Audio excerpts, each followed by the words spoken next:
Okay, so Kal Kadosh, first of all, Potchim Yichvod Achsanya. Now we're going to start the shiur tonight. First of all, we actually thank the Saban family for hosting, and that they should always have a lot of semachot in this house. Especially it's a Seudat Mitzvah, right, of the Siyum Masechet, a lot of more Masechtot, Bezrat Hashem. Bezrat Hashem. Okay. Last time we spoke about the entire concept of partnership, and I wanted to ask you a question, because this is actually something very interesting. Last time we only mentioned a few different parts where women are more partners than men. We spoke about communication. So we spoke about speaking. We said that there was 10 kabim that came down to the world, 10 measures of speech, right? The women took 9, right? The men took 1, right? And the Ben Ish Chai actually says it's actually 9.5, but okay, fine. Right? Because it was actually 9 that came down, and it says the women took 9 and 1 for the rest of the world. So the rest of the world includes women as well. So women took 9.5 and the woman took 1/2. But we actually explained that last time, according to, I think it was the Maharal Mi Prague, that it actually was a praise for the women and not negative. Because if you remember, we said that the pshat of sicha is lasuach basadeh tefillah. And therefore women took 9 measures of tefillah and men 1. Because that's why a woman don't have obligation to actually come and to say tefillah, because automatically they pray to Hashem even without that. But if a man, you wouldn't obligate him to come and to do tefillah, he would never pray. And that was actually a praise, it's not something negative. But to do with our shiur, the concept though is that the women needed speech in order to become a partner, in order to come and to communicate. So they come and they start speaking to you, and they tell you things which you don't really understand. Why? What does it happen? I'm going to ask you tonight a very interesting question. Do you think there's something that men are more apt for marriage and partnership? That men are more fitting for marriage. That means men are more partners than women in only one aspect. No. Tell them what it is. Yes. What is it? Providing money. Chazak Baruch. She hit it on the head. Parnasa. Women in this aspect, right? Women in this aspect, they go crazy. Why? They think that their husbands are control freaks, right? What does that mean? They get a text from the husband, right? All of a sudden, the husband, what did you spend? I see that you spent on this place, this thing. How do you spend so much money on clothing? How do you spend so much money on this? How do you spend so much money on this? Why do you need it? Why don't you need it? Now, the truth is, though, that a woman thinks, why is my husband like this? It doesn't make sense. But the truth is, this is the only aspect that since the man is the one that's providing the sustenance to the house, in this he's much more of a partner than the woman. The woman, she couldn't care less. She just go and charge it, right? Shalom, just buy it, right? You just do everything. Here is the only one when the husband is coming and telling the wife, 1 second, but why do you need it? You just bought a pair of shoes yesterday, and you just bought this the other day, and but you already had the other one from the last bar mitzvah. You think somebody remembered? She said, of course, we just saw the pictures yesterday. No, but nobody's going to remember what you wore to the bar mitzvah of the nephew and of this and that. So what are you doing? The answer is this is the only one which men are actually more partners than women. But in many other ones, it's the exact opposite. Why? I'm going to show you another one. There's a fight. Right? We're going to call it an argument in order that we don't actually call it a fight. There's an argument between the husband and a wife. What usually happens? What does the husband do and what does the wife do? What usually happens? There's an argument. So what happens? The husband loses and the wife wins. No, that's always. Forget about that. But what do you usually do? What is the outcome? What happens? The husband keeps his mouth shut. He wants space. He wants nothing to do with it. He'll go to sleep. She goes, I don't understand. How can you go to sleep? We're still in an argument. We have to speak. What's going on? What's going on? It's actually brought down, men's health, they actually bring it down, and also psychology, but this is the same thing. When upset, women are more likely to express their feelings directly and to seek the support of their friends and their family. Whereas men, they hide their emotions and withdraw. So men often feel that they need to be self-reliant and provide for their loved ones, and it's not appropriate to express their emotions. Which means by men, again, this is a negative, they're not partners. By a woman, if something's bothering you, you're going to actually go to sleep without even speaking about it. Speak right now. The man just says, give me some time. I need some time. Let me go away. I'm going to walk. I'm going to do it. Come back. You completely forgot something happened. Right? And nothing happened. What are you talking about? What? There was an argument? I don't remember. Right? What was it about? Right? And she'll tell you that not this argument. She'll tell you this one and the one and continue going for the beginning of the marriage. Right? But that's just the way it is. But again, the difference between a husband and a wife is in their DNA. And their DNA is how are they going to come towards a situation when there's going to be an argument. Another interesting one where we do see is something hilarious. Right? A man comes home and his wife just bought a picture. So imagine right now you have here, she buys the picture and the picture's there on the floor and she comes and she asks her husband, by the way, right, look at this picture, look how nice it is. And he's okay, very, very nice. Chazak Baruch. And all of a sudden she asks him, so no, where do you think I should put it up?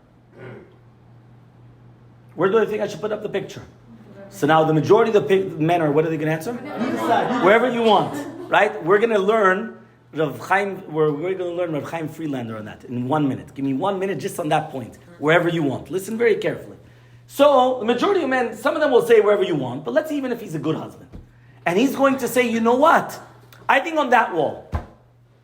Yeah? Now what happens? She comes and says, no, where do you want? So she comes and she says, on this wall. So he looks at her, she's crazy, and he's saying, I don't understand. Right? You came, you asked me my opinion, and now you come and you tell me the exact opposite of what I said. So what do you ask me? Yeah? What? It's something normal? Normal. 100% normal. 100% normal. It's not that you want to be sure. No, listen, right. it's not even sure. She make the opposite of what he wants. She wants to make sure. Listen carefully. This is the concept of shutafut, partnership, which means like this. If a man made a decision, there's no way he's going to ask his wife. He already decided. Why in the world am I going to ask my wife if I already decided? You made a decision, that's it. Right? They always say, Einstein, I think I might have mentioned this last time. He went and he said, right, I've got the best. They asked him, do you have any etzot? Do you have any advice for Shalom Bayit? He says, yes, of course. He says, anything which is easy to decide, I decided. Anything which is very difficult, I let her decide. He says, okay, so does it work? He says, of course. I've never found anything so difficult to decide. So I decide everything, that's it. That's the best Shalom Bayit. But once a man will never ask, if he made a decision, kamarnu, the woman thinks to herself, I don't understand you. Are we partners or are we not partners? A partner, even if I make a decision, whether it's in a company or whether it's anything, you're not going to ask your partner? Of course you can ask him. Even if you already made the decision. So then why is she asking? But she feels a partnership. You're right, she has her mind. Now the truth is though, men have to learn how the women work. So first of all, if they're already going to ask you, you for sure have to give your opinion, 100%. But you have to learn the body language. What does that mean? They didn't realize that when he came into the house, the picture was already on that wall, on the bottom, waiting on the floor. Besides being that, when she's coming and she's telling him, by the way, right, where do you think it should go? She's actually looking at the wall where she wants it. So therefore, if he would just actually pay a little bit of attention to what's going on, he would actually read and say, 1 second. It's like reading her mind. You know, it might be a little bit dangerous, right? But you're reading her mind. She's actually looking at the wall. So just pay a little bit of attention. The men, they're half, okay, yeah, you just came outside. You think he really cares? Yeah, we'll put it over there. No. Look, pay attention to where she's looking. Because that's exactly what she's actually going to do it. Now, why is this so important also? You actually see it to do with partnership, by the way. I saw it actually last class. I was going to mention it, but I didn't want everyone to be laughing because if not, they're going to pay attention the entire time. Do you realize when you give a shiur, men, many times, are very stoic. They don't actually show their emotions, right? They just come, okay, fine, chazak baruch. Afterwards, they might tell you, not tell you, it doesn't matter, right? Women, the majority of the times, if they agree, what happens? You see all of them going like this, right? So you come and you see, looking at the entire shiur, and you're saying, okay, she agrees, this one maybe, and the other one for sure not, right? But you could tell right on the face. Why? Women are partners. And as partners, they want to actually associate, they want to be with you full 100%. The men, they're not partners. And therefore, that's what we said, that in a marriage, women are much more, we're going to say, fitting for a marriage than men. But now I'm going to take the shiur to a completely different angle. Right? And it says like this. We know that it is very, very important, and we did mention this at the end, that the glue of what it is a marriage is that when you get married, there's a necessity. And the necessity is the most connecting anchor that a person has, which means a necessity, when you need something, it connects. We need things from HaKadosh Baruch Hu. He didn't give us a parnasah in one day, right? He gave it to us every single day. Why? We need him. When we need him, we connect to him, right? If we don't need him, you're like the Nachash. The Nachash, he gets the parnasah every single day, dust of the earth. He doesn't need anybody, so he doesn't connect to anybody. When we come and when we actually get married, we're actually looking for someone which is compatible that they could fulfill our needs. And that's exactly what we try to do. We try to take someone that in our mind, this is a perfect fit. Why? This is exactly what I need. They could come and they could fulfill everything that I'm missing. I'm missing A, B, C, D. I need someone to fulfill that. And that's exactly what's happening. Okay. It's not a weakness. Because just like eating, drinking, or anything else, it's not a weakness that you need something, but it's actually what we need. The human being was made with certain needs. Listen to this Netziv. The Netziv says in the Hemek Davar, we know there's a famous machloket between Rashi and the Ramban. Rashi says, Al ken yazov ish et aviv et imo v'davak b'ishto, which means that a man's going to leave his parents and he's going to cling to his wife. Vayu lebasar echad, they're going to become one flesh. Rashi says, how do you become one flesh, husband and wife? Through children. Says the Ramban, I don't understand. The only way you connect to your wife is with children? Animals also do that. Animals have children. So that's it. That's all that we have. That means if you're going to ask somebody, why are you married? This is a question that we asked last time. We asked, why are you married? You're going to say, children. That's the only answer. Obviously, that's not the answer. So therefore, what exactly is going on? Says the Netziv and Hemek Davar, he comes and he says, obviously, it was for the continuation of the generations, obviously, Peruvu, right, to procreate, 100%. But he comes and he says, it's also with the mutual help that each of them requires. Which means the purpose of marriage, to become one, is that the husband needs something from the wife, and the wife needs things from the husband, and they complete each other. And therefore, the biggest glue, and that's what we mentioned last time, was that when we're talking about the connection, right, the strongest glue that connects two spouses together is you fulfill that which the other one is lacking. And that's why we have to learn, what does the other one need in order for me to fulfill it? And if I'm not actually fulfilling that, I'm missing the boat. I'm missing everything. And this is actually something very, very interesting because it's based upon the Midrash Rabbi, where the Midrash says, Poteach et yedecha u'maspeh lucha chai ratzon, HaKadosh Baruch Hu gives to every single living being that which they need. And just like the Gemara in Ketubot says that a person should always be me'urav im habriot, which means connected with everybody, Rashi there says to do each person as he wishes. What does that mean, as he wishes? Every single person is different. And therefore, we have to actually understand that. Aaron HaKohen, he was the best at Shalom Bayit. Do you know something interesting? It actually says that what he would tell the husband was the exact opposite of what he would tell the wife. Why? They're two different beings. And therefore, we're not speaking the same language. So what happens is that we have to learn what exactly is each person's, we're going to say, needs. And once we learn the needs of the other one, it's very easy for us to fulfill it. And therefore, it actually changes a lot of the dynamics in the marriage. Because if they're not fulfilling our needs, we ask ourselves, so why are we married? If they cannot fulfill our basic needs, what do we need that? You could do it for whatever you need. And this, in essence, was actually the Oziel Salanter that he went and he said, right? That he says like this. He said, one student came and he said, I don't understand you. He said, I'm giving through a lot of different things, right? But she's never happy. So he went and he told him like this. He says, you're probably giving him something. You're probably giving her things that you want to give, but not that what she wants to receive. And therefore, if you only start focusing on her, it's completely different. Now, where is this actually brought down? This is actually, I mentioned this in the Bet Knesset many, many times. In Parashat, the Sforno actually says this, on Eselo Ezer Kenegdo. The Sforno says that it's like a scale. When you come and you have a scale, you put something on the scale, you have one person opposite, right? They're going to be leveled on the same thing.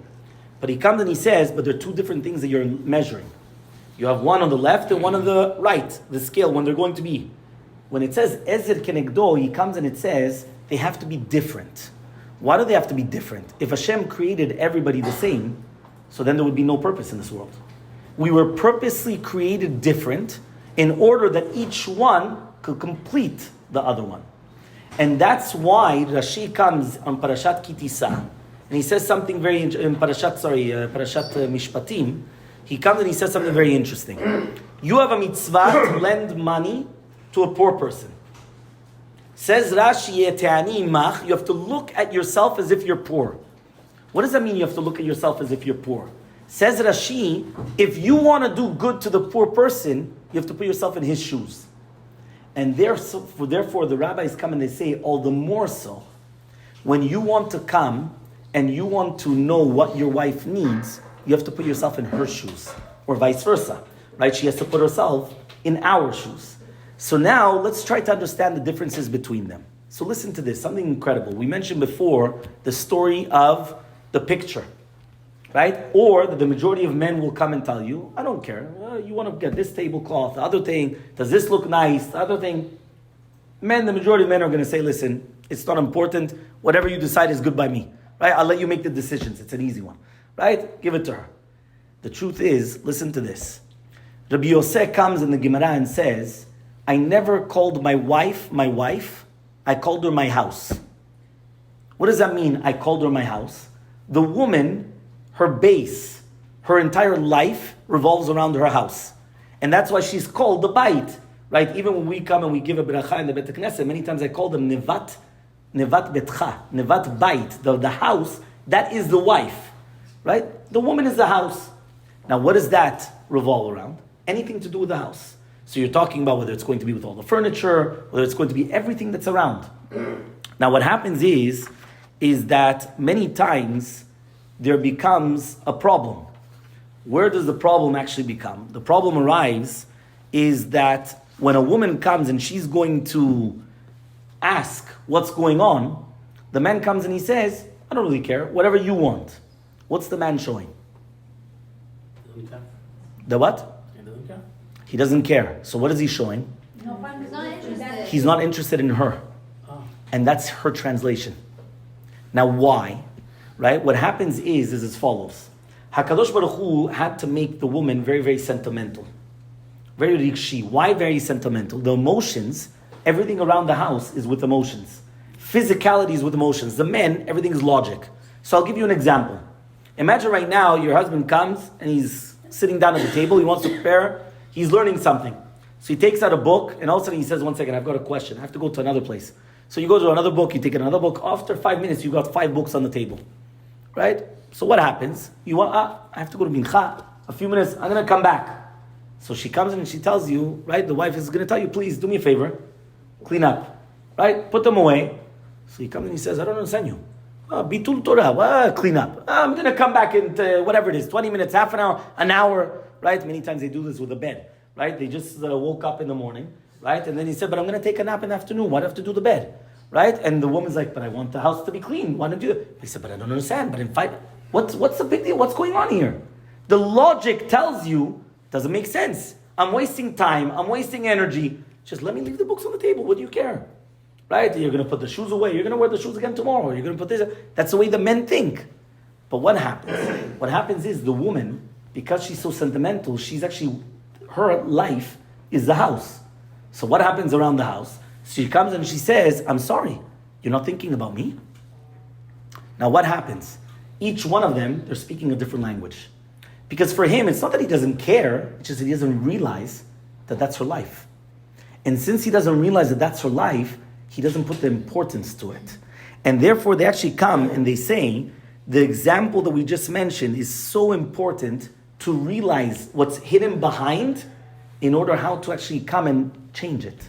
So therefore it comes, whether it's going to be the Chazon Ish, or the Stipler, all of the Freelander, Rav Wolbe, everybody, they come and they say, it's very, very important for a person to come and to give his opinion, because that means that he's showing that he cares. Which means by nature, men don't care. That's the truth. Men don't care by nature. But we have to work upon ourselves. And the working upon ourselves means that no, I have to actually show that I do care. How do I show that I care? Right? I know that for her it's most important, right? The way that the table looks. So I'm not going to leave things on the table. I know that it's the most important for her, the way that the house looks. I want to make sure that the house looks clean. I want to make sure that she's very sentimental. So everything, even how she looks herself, So I have to come and I have to praise her. Why? Don't just not pay attention. We were always taught, right, and this is actually the Chazon Ish in his letter that he says, that the woman's eyes are always dependent upon her husband to find favor in her eyes. So I was always taught that many times, it could actually even mean many times in little things, little details. How do you see that? Many times, especially in Israel, here it's a little bit less, but in Israel, every few months a woman would come and she would change the bathroom. I'm not talking about completely remodeling, because then the men would really give it to her, but we're talking about, let's say there's a carpet, right, that goes right outside of the shower. There's a carpet that goes around the toilet, right? There's the toilet seats on the bottom. And then there's going to be the curtains, the shower curtains. Again, here it's a little bit less. Usually people have other things, but that's what it was. So every few months, a woman, and it could be the towels, every single woman in her own way. Every few months, a woman will come and she'll change it. Or she'll change anything in the house. She'll just move it. Now you think to yourself, we were happy the way it was. What do you have to change it? But a woman doesn't want that. She needs change. So she's going to change. She's going to move this to there to here. What's the first thing that she's waiting for? For you to pay attention. I'm speaking to the men now, by the way. Right? So that means you have to pay attention. Why do you have to pay attention? Because that's what she's waiting for. Now, if a man comes home and he doesn't realize, what happens is he just failed. Why? It means that he's not giving her importance. For her, her importance in life was that. And that's why it's actually brought down something incredible that Rav Yisrael Salanter went and he actually said something like this. By you telling a woman that the soup that she cooked is delicious, is like you're saying to a Rosh Yeshiva that the answer on the Rambam was the best answer, was wonderful. Because the soup is the class that the wife prepares for the husband. What does that mean? By a woman, her importance is that. Her importance is going to be the food. Her importance is going to be everything that has to do with the house. So by the men coming and showing that importance, they have to realize that. So they're giving her that they're giving her that attention, that I paid attention. I'm on the ball. I know what's going on. A woman wears a new clothing. Did you pay attention it's new or not new? Right? Again, the husband should be the one that's able to know that. Why? Because if he's actually paying attention, he realizes that. So he's going to tell it to her. And he just made her day. Okay. He's saying that you could find out with the thing. She won't put it on, by the way, for the first month. So she's going to tell you that she already had it for 2 years ago. Right? So it doesn't work. Huh? She'll remind you. No, but that's the answer. She'll tell you, no, I didn't buy this right now. I bought this a year ago. And you're scratching your head. No, but this is the first time you're wearing it. It's very, very nice. Right? But again, that's the difference between the husband and the wife. Now, why is this so important also? Because you're showing her the appreciation on how it is. And again, this flower pot, this could be in anything that translates in the things which are going to be around the house. When we're talking about regesh, the feelings also, the way even to talk to her is something incredible. Listen to this chidush, something which is something out of this world. Right? The Gemara in Masechet Shabbat. Gemara Masechet Shabbat comes and it says that the wife of Rabbi Yosef, she was lighting candles too late. What does that mean? It was too close to Shabbat. And she's coming and she's lighting candles too late. So now, how would a husband come and tell his wife, basically light the candles a little bit better, like a little bit earlier? How would they do that? No, the men, how would you do that? How would you try to convince your wife, light the candles earlier? Change the clock in the house. That's actually a good one. No, Okay. prepare the candles in advance and let the person know. It was for the men. I think he would just tell her. You would just what? I think he would just tell her. 100% he would tell her. But how's he supposed to tell her? יש סגולה חזקה לקבל שבת לפני. Okay. Shmuel said a very good idea. You change the clock. The problem is nowadays they have the phones. So it's not going to always work. It's a little bit complicated. She will tell you, you're right, I need a new Rolex. Yeah, but Mordechai came and he said, Segulot. But listen to, that's what, Ariel just said the answer. I don't understand you, it's Shabbat, karet, this, that. What's going on over here? Right, you have to light Shabbat earlier. What is the answer? Listen to this genius. This is a Gemara. Rabbi Yosef, we're talking about a big rabbi here. He's coming and telling his wife. Now his wife is, again, we're talking about a doubt that she's being mechalel Shabbat. Look how he tells it to her. He comes and he says, listen. He says, do you know there's an extra pasuk that it's speaking about the pillar, the Ananei Kavod. So we're talking about Amud Anan and Amud Esh. In the desert, when we were traveling, we had a pillar of fire, right, which used to illuminate in our paths. And we used to have a pillar of clouds, the Ranei Kavod, which used to surround us. He comes and he says, why is it extra that it speaks about Lo Yamish, that it didn't separate the Amud Arish and Amud Anan? He says, you know why? It's teaching us Derech Eretz, that the fire would never, that the Amud Anan would never leave before the fire already, meaning the fire had to come, and then the fire is already here, now the Amud Anan would leave. And the same vice versa. Which means nobody would ever leave it unattended. There was always going to be that you had to add on. That the adding on was that the fire came earlier in order to relieve the Amud Anan, the Ranei Kavod, he relieved it. And therefore it's teaching us Derech Eretz. What's a Derech Eretz? We want to accept the fire of Shabbat earlier in order to actually, just like Hashem did it, and He did it for us, Derech Eretz, we have to reciprocate, we have to do it to Hashem. What are we learning from here? Says the Rabbi something incredible. He said the way that he told his wife was exactly the way that she needed to hear it. If you're going to come and you're going to be, let's say, Moroccan, you're going to give it on the head, right? That's the exact opposite, because the Gemara already says, "Shelosha devarim tzarich adam lomer betoch beto el shavat im chashecha." But how does he have to say it? The Gemara says you have to say it benichuta, you have to say it nicely. So for sure, if you're going to give it hard, for sure it's not going to get anywhere. Because if you think that by speaking harshly with your wife you're going to get somewhere, you forgot Parashat Yitro, Kabbalat Torah. In Kabbalat Torah it says, Ko tomar levet Yaakov v'tegali bnei Yisrael. Ko tomar is Bet Yaakov. Bet Yaakov, the girls' school, started from that pasuk. Tomar, Amira. Amira means softly. Tageli bnei Yisrael, for bnei Yisrael you have to go harshly. That's why for the men we give it to them hard in the head. But the women, you have to be gentle. You have to be soft. You have to be this. Now why? Because it's a difference in their essence, in who they are. So therefore, but the way that Rabbi Yosef actually came, and he gave them this, we're going to say illuminating, he actually opened up their eyes, he didn't give it in such a way. He went and he spoke to her emotions. He went and he said, Derech Eretz, Hashem came and he gave to us, that he came and he gave us this light before he took away the clouds, we should also give him the light before the Shabbat actually comes in. And she went and she accepted it. But again, that's all depends on understanding what it is, the mind of the woman. And then what's going to happen is to understand, okay, fine, now that I know how it works, let me now speak to who I'm speaking to. Because if not, we're not speaking to the same person. We're crossing and it doesn't mix. So you come and you say, I don't understand, there's no communications. Well, why is there no communications? Because I'm saying A and she's understanding B. She's saying B and I'm saying A. Well, you come two completely different things. So now what we're going to come and we're going to mention is a very, very interesting question. What is the strongest need of a man? Food, respect. Quiet. Quiet. Okay. She said respect. Anybody? And you said food. Anything else? Respect. Respect. He agrees. Okay. Respect. Huh? Everybody says respect. I'm very. Huh? What? They're thinking about it. What did you say? It depends. אל תשתת. Tunisian food, Moroccan respect.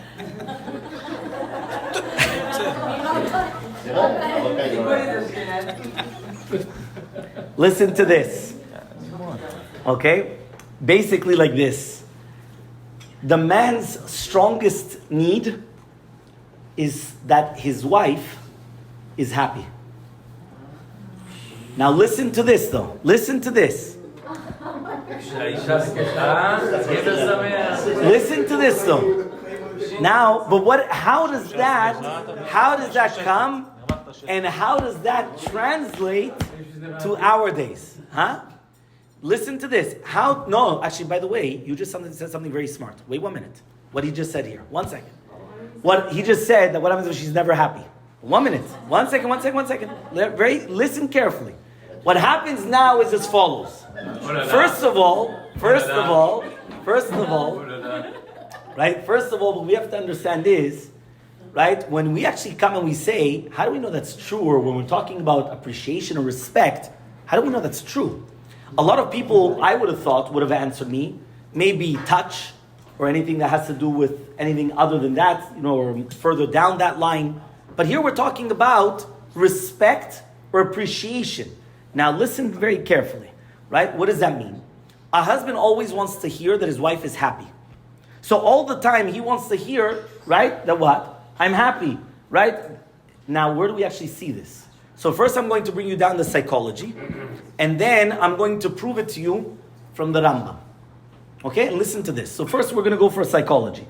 In Hebrew, right, this is even amongst the Israeli, right, psychiatrists, they came and they say, Magvarim rotzim or tzrichim, what do they need?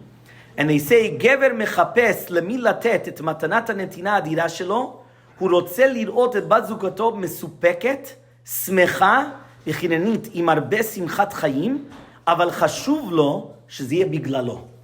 I said it in Hebrew purposely, because there's a lot of Hebrew speakers here, and then I'll say it in English. The biggest secret of what a man really wants is that he feels useful more than being loved. One more time. A man prefers to be useful more than loved. Now he comes and he says, a man is looking for someone to give a tremendous gift, wanting to see that his partner is satisfied, right, happy and graceful with a lot of joy in life, but it's important for him when he's giving it that it's because of him. Meaning, I'm happy because of you. You made my life easier. You are doing what I need. That's what he needs to hear. Now this is amongst the Israelis. Now let's go to secular society. So you have marriage counseling of Knoxville. They come and they say men's needs in marriage are differs from women's. 1 minute. Listen, and you'll see it. Yeah? Men's needs in marriage differ from women's needs. We're often attuned to what women need in this society. However, though Willard Harvey, in his book of His Needs / Her Needs, states that the 5 top needs of a man in marriage, the first one is admiration. Again, the kavod of admiring. It's all the same word. She used the word kavod, and then afterwards we're going to speak about, but it's actually the exact same thing. When we actually continue, Relationship Academy, the exact same thing. He's actually saying every man is confident that he wants to receive a word of encouragement. The greatest gift a wife could give to her husband is admiration. It's another form of respect, which translates into love for a man. Meaning, as long as he's going to be feeling appreciated, he's feeling loved. That's exactly what's happening. Because he's appreciated. He feels that he's everything. That's what he feels. Now, even more than that, it's actually Psychology Today also, there's a best-selling author, Love and Respect. Women need love. Men need respect. It's as simple and as complicated as that. And again, they keep on going. I could go on for another shiur just on this. But it's a Rambam Mefurash. Why is it a Rambam Mefurash? I don't know the Rambam. I'll tell you the Rambam. The Rambam comes and he says, in Perek Tetvav of Ilchot Nisuin, we were talking about Ilchot Ishut. The Rambam comes and he says, a woman is obligated to respect her husband and to have her in his eyes like a king. Why is he saying that? What is the secret? What is the Rambam coming? And again, he's speaking about Shalom Bayit. What's exactly the Rambam trying to come and he's trying to do?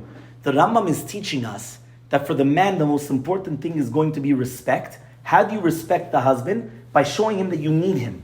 By showing him that really, be'emet, you appreciate everything that he's doing for you. Now, we're going to go into something which is going to be called a very, very big contradiction. Stira. Why is it going to be a contradiction? And this is what Steve was saying before. And I'm going to ask you a question. Right? How many times does it happen that right now you ask your husband, right, to go grocery shopping for me? So he comes back, and what does he tell you? Okay, fine. Here it is. I bought you A, B, C, D. I bought you all these things. She opens up the bags.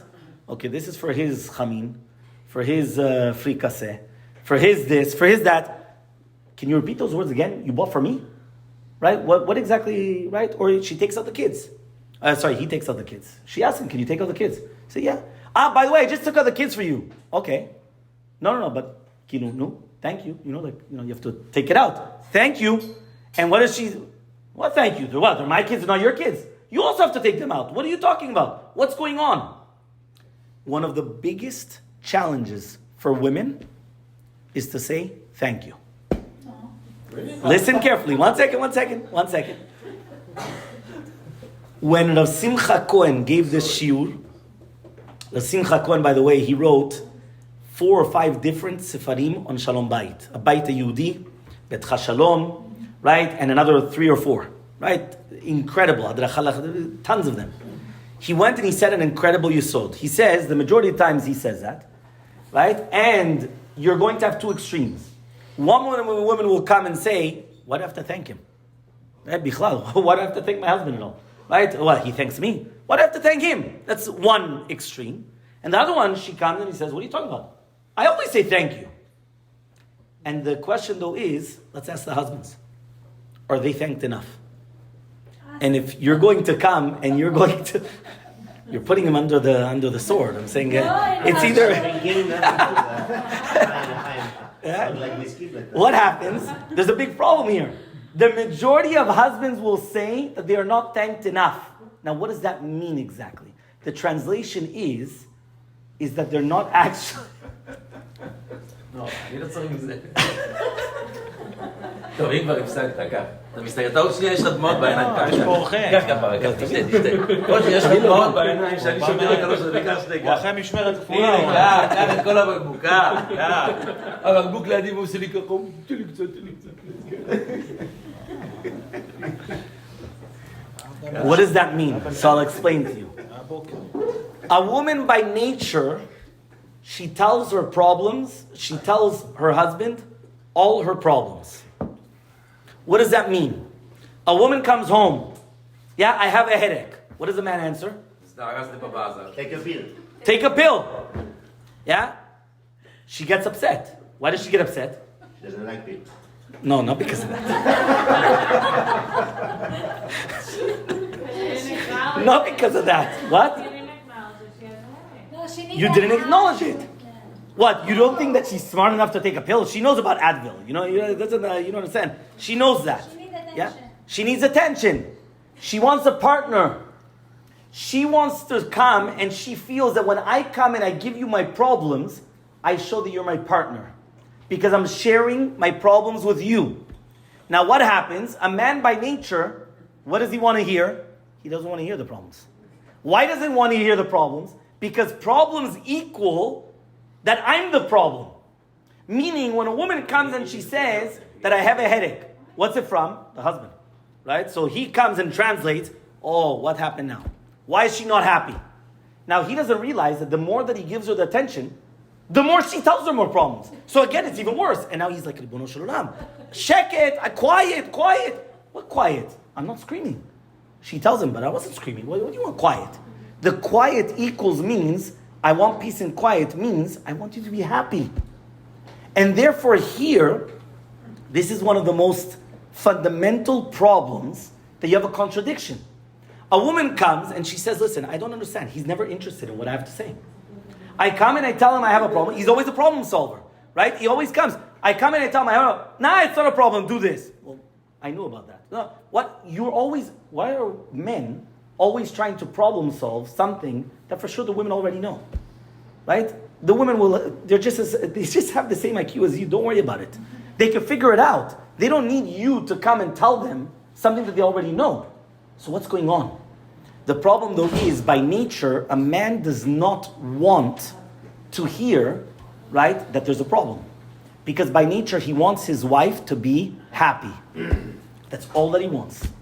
And now the problem though is that she's never happy. Why is she never happy? Because every single time she's just telling him another problem. So now what happens is now you get into a problem. Mitzad echad, her necessity, what she needs is to come and tell you, right, her problems. That's what she needs. Her need is to be a partner. In order for her to be a partner, she has to tell you the problems. But now your need is that she keeps her mouth quiet. Now how do you do that? Because he doesn't want to hear your problems. So now what exactly happens? So how do you resolve this then? Take it easy, one by one. Certain hours. Pass the bottle. Sunday, Tuesday, Thursday. How do we resolve the problem then? You have a contradiction. What are you supposed to do? Yeah, what are we supposed to do then? The woman comes and she doesn't want to say it. And by the way, that goes with the thank you as well. And we'll get to the thank you in 1 second. But first I want to get to this. Right? So what do? We have a contradiction. Contradiction in needs. Women by nature need to tell their problems to their husbands. And therefore by needs they're telling them I have a problem. I've got a headache, I've got this, with the kids, with that, with work. It could be with anything, 1,000,001 things. And they'll always give you more problems. Don't worry about it. Right? Now, what happens though is the man, he doesn't want to hear them. I want to hear that my wife is happy. Now, she's never telling me that. So what's going on? How do we solve this? Or you should tell the husband what she wants. No, the wife is telling the husband. Well, she is. She's saying the problem. Tell him how to respond, and then he'll learn. So To be like a She robot. knows what to respond. Tell her to respond to herself, and that's it. Pretend it's Like a not robot. really needing to respond. No. Like, I like it when, like, if I have a headache or if I'm telling you that something's bothering me, I like it when you give me empathy. Okay. Very good. And I don't want you to fix it. I don't want you to fix it. Don't tell me how to fix it. Just be there for me. And then next time you'll do it. I'm actually very, very impressed. But you're mechanech your husband, meaning that you're educating him basically. So no. But it's actually, you know what? No, I know that. But it's actually very, very. She's smart that she took the root from the problem, which means that if she was never going to explain it to him, she's going to have the problem for the rest of her life. So she might as well just get it over with now. She tells him the problem. That's it. So that's what we're here tonight for. What we're here tonight is to actually explain as follows, right? The woman was never intending to tell you the problem in order for you to solve it. By nature, the second that you agree to the problem, and that's what you mentioned about by empathy, the second that you agree it's a problem, you already basically solved it. Half of it just went away. So for example, she comes in and she says it's hot. Automatically what's the husband going to say? It's not hot. What are you talking about?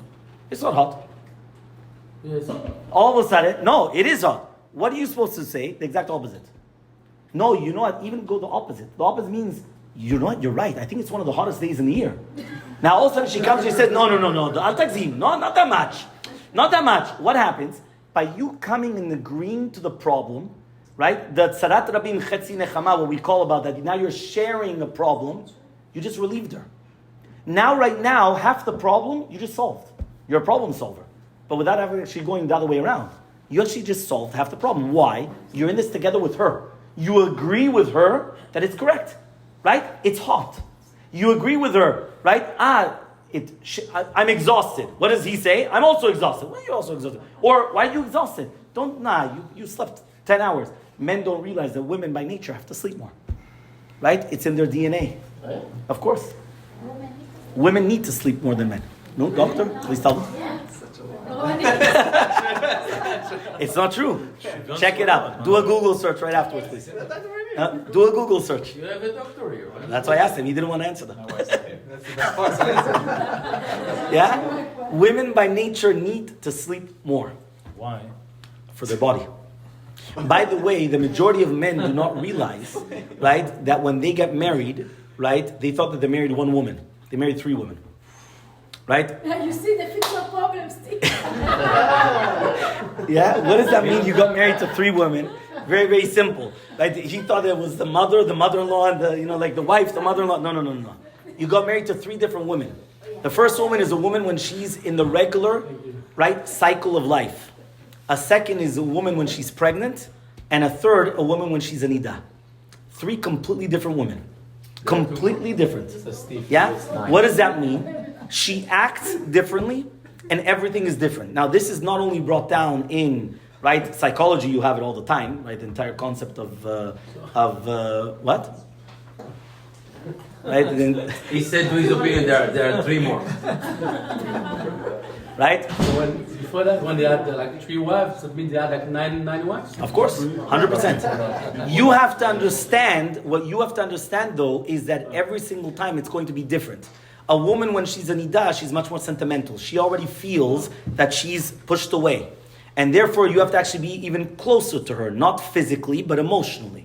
Right? When a woman's pregnant, it's ups and downs. The same thing even within the regular cycle. Depends that when a woman is actually going to be closer to the end of her cycle, meaning closer to her cycle, even the mood swings of even in everything, this translates in intimacy, this translates in mood swings, this translates in everything that it is, it actually depends upon her hormones. The women are affected by those hormones. Men do not have as much as the hormones as women, and therefore even though they do have hormones, but it's not the same. So therefore when a man is coming and he's realizing this, he has to understand the same answer, he could answer her in one period and the other period, and you're going to get a completely different response. I think think, Rabbi, that's a different class for only men to have the course, no? Therefore, I think it's not for today. It's he, she, he. It's he, she, and how do you address it? Today she's a she, he would it is. Today she's a... It's okay. 100%. You're right, but that's what we're trying to do. What we're trying to do, though, is we're trying to understand what is a man and what is a woman. And therefore, once we actually understand that, we become compatible. Right? Why? Because if not, then they're not compatible. What do you want? Meaning like this. Right? And this is actually where we have to actually just understand. When we come, and this is, I'm actually going to go down, and I'm going to continue because obviously it's getting late. But there's also now what is a female needs, which that Blineda will probably do the next shiur. But before then, we'll just go to this, right? Yeah, you have time. Okay, fine. If you guys want to continue, I have no problem. I could stay here. I could do mishmar if you want. Yeah. Nobody works tomorrow. Nobody works tomorrow. That's it. Okay. Basically, like this, we have to understand that when we're talking about the entire concept of what exactly is a man and what exactly is a woman, we have to understand that that's the best secret to Shalom Bayit. Why? Once you come and you understand who you're talking to, now you know what you're dealing with, so now it's very easy to communicate because you know what the communication is. So now let's go back to what we said about with the thank you, and this is what we're going to explain. What happens is as follows, right? We just mentioned before that by you admitting, right, and recognizing that for the woman it was difficult, what happens is you became a partner with her, and that's why she needed it, and therefore she's going to even tell you more problems. But you actually alleviated her, and you made her feel even now that it's less of a problem. Why? My husband's with me on it. I've got somebody else he's got my back. He's going to help me out with it. What happens though is that when we're talking about thank you, it's the exact opposite, which I'll explain. The man needed recognition, we said. He needs to feel, I just made your life better. I just made your day. I am your king. I am this. I'm that. That's what he needs to feel. That's his respect. That's what a man needs. And if the woman fails to deliver, so therefore that's when all the divorces usually happen, because he doesn't feel that he's important anymore. So what happens now is that he's waiting for a thank you. Now why? Because if you remember, we already mentioned last class, a man always feels that he's a volunteer. Women always feel that they're obligated towards the marriage. And now with this, we actually just answered everything up. Which means like this. A woman, whether she feels good or doesn't feel good, she's still going to make the food. Whether she's upset at you, she's still going to do her chores in the house. If the man is upset because he just got into an argument with his woman, he detaches himself from his obligations of the house. Now he's not helping anymore. Why? He's upset. So he detaches himself. Why? Because again, he feels he's a volunteer. If I'm not happy, I'm not going to volunteer. For her, she's obligated, so therefore she has to do it. So now what happens is as follows. The man is waiting for a thank you. Bechavana, she doesn't want to give a thank you. Because if she's telling him thank you, she's showing him that you just did above and beyond what you really need. Because if you're obligated to do it, I really need, okay, so you still out of manners. Yeah, thank you. By the way, but it's not a real, I appreciate it so much, thank you so much. You don't do a big deal. If you go to a cash register, you tell them thank you, they give you change, fine. You're not going to say, thank you so much, you did your job, that's it. You did exactly what you were obligated to do. The second that you come and you start thanking them even more, she doesn't want to do that. Because that means she's admitting that really Bemet, he's a volunteer. And she feels, you're not a volunteer. If I'm not a volunteer, you're not a volunteer. You're obligated. Where are your duties to the house? So therefore, when we have to actually come back, we have to actually answer the stira that we said, the contradiction. Now that we know how women work and how men work, you have to give each one their needs. Which means like this. For a man, she actually doesn't realize that if she's going to say thank you properly, he's going to do it again, and he's going to even help you at more. The more that you appreciate him, and the more that you're actually going to give him more of a thank you, even though you don't want to give him that thank you, he's going to help you even more. Because he just feels, I'm a king, so I'm going to do it now again. And you continue doing it, and continue doing it. So even though it's against their nature that they don't want to say thank you, they should say thank you, and they have to say it. And you even make the abu out of it. You make the big thing out of it. Look, thank you so much, you're this, you're that, you're my hero, whatever you want, you could tell him. But what? The concept is that you just made him now, that you gave him that respect that he needed, now he's going to do everything. What happens though with the woman now, right, is as follows. Should she tell us all the hardships? So obviously the answer is going to be yes. But how? So therefore, what happens is that, for example, when a husband comes home, the first thing that a woman should not do is that when he opens up the door, she's already with the complaints, right? Or with the face of Tisha B'Av, that look what happened now, that this, that. No. The first thing is, she comes and she receives him, b'simcha. Why? Because now he doesn't translate, right, that it's because of him, all the bad things. It doesn't translate to him. Why? She's happy. Look how she received me. Like a king. Perfect. After he's already in the home, after 5 minutes, now you can give him on the head. Now you tell him, by the way, this problem, and the other problem, and the other problem. Now the man is obligated to listen to it, because that's her necessities. But the man has to recognize that by accepting it, now all of a sudden he's actually leaving her, and that's what she needs, her attention. Because when we're going to speak about what are the women's needs, that's what's actually going to happen. So therefore, if we're just going to come and we're just going to, sum it all up, by the way, this is actually brought down in the Midrash Kohelet, where he says a wife does not admit to favors from her husband. So Midrash Kohelet Rabbah, chapter Perek Vav, right, Ot Zayin. So therefore you actually see it, which is actually brought down in the Torah, such a concept, which means that she's not going to always come and say thank you to her husband. But she doesn't realize that's the best gift that she could actually give him in order to continue. So if we're just going to make a very, very quick summary, I know it's very, very late, and Blina, the next time we'll continue, Bezrat Hashem, but just to sum it up, as we already mentioned, the entire purpose of the shiurim of Shalom Bayit is learn how the machine works. Once you know how the machine works, you know what's the gas, what's the brake, right? You know where's the red lines, you know exactly what's going on or what people need. So therefore you know, if the engine is asking for oil, you have to give them oil. It doesn't matter if you're going to come and you're going to put gas, it's not going to help, right? You need to know how does a machine work. So how does it work? So we already mentioned, necessities are required in order to connect. And therefore, it's not feeling of, it's not something of a negative. It's not that you're actually, it's something good. We need certain things. So now the husband needs certain things from the wife, and the wife needs certain things from the men. And therefore, what happens is that each one has to reciprocate. By you understanding how does it work, you're going to give them what they need. So therefore, again, a woman, right? She needs a partner. So part of the partner is showing that you care. Showing that you care means what do they wear? What is the way that they look, the house, everything that's good. Pay attention to her. And therefore, what does the man need? The man needs recognition. He needs appreciation. He wants her to be happy in life. That was the purpose of what he did. When he comes and he hears it, he says, no, she's not happy. But why not? She is happy. But again, either you could actually tell him that, right, which is actually a good idea, right? Or if not, you come to a Shalom Bayit class and then the men learn it on their own, right, with the rabbi. But either or, the concept is that once the man knows that, now all of a sudden he knows that the next time the wife is going to ask him for an Advil, he's not just going to say, just pop a pill, because that's not what she's looking for. She knows that, right? What she needs to hear is, you're right, you probably must be exhausted, can I help you with anything? And all of a sudden, you know what?